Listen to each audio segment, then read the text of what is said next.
si John Locke at ito naman ang kanyang larawan.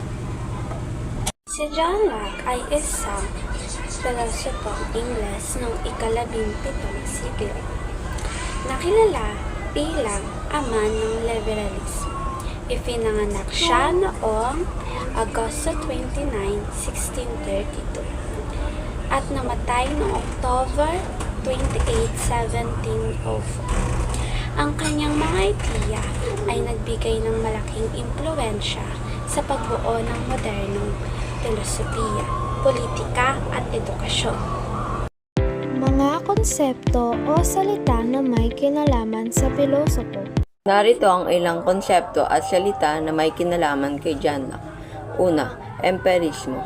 Pinaniniwalaan ni John Locke na ang kaalaman ay nagmumula sa karanasan at pandaman ng isang tao.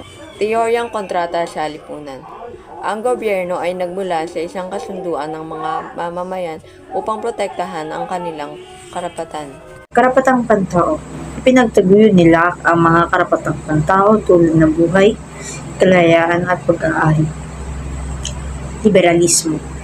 Sila ay tuturing na ama ng liberalismo dahil sa kanyang mga ideya tungkol sa kalayaan at karapatang pantao.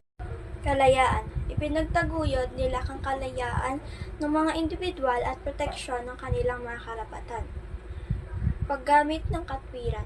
Naniwala sila na ang mga tao ay may kakayahang gumamit ng katwiran upang maunawaan ang mundo at mapagpasyahan ang mga isyu.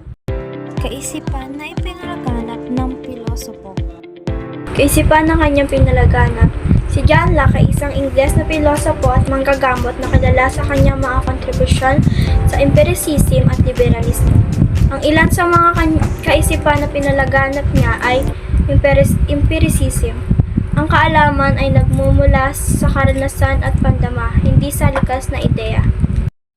Tabula rasa.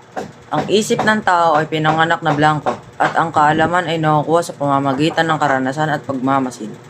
Likas na karapatan. Ang mga tao ay may likas na karapatan sa buhay, kalayaan at pag-aari. Kontrata sa lipunan. Ang gobyerno ay nagmula sa isang kasunduan ng mga mamayanan upang protektahan ang kanilang mga karapatan. Kapangyarihan ng estados ay dapat nakahati sa iba't ibang institusyon, tulad ng legislative, executive at judicial, kalayaan at pagpapaubaya. Ang mga tao ay may karapatan sa kalayaan sa pag-iisip, paniniwala at pagsasalita.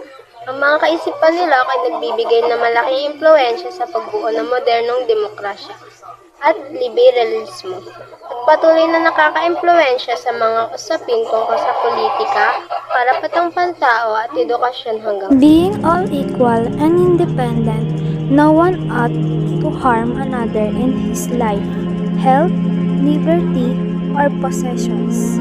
By John Locke.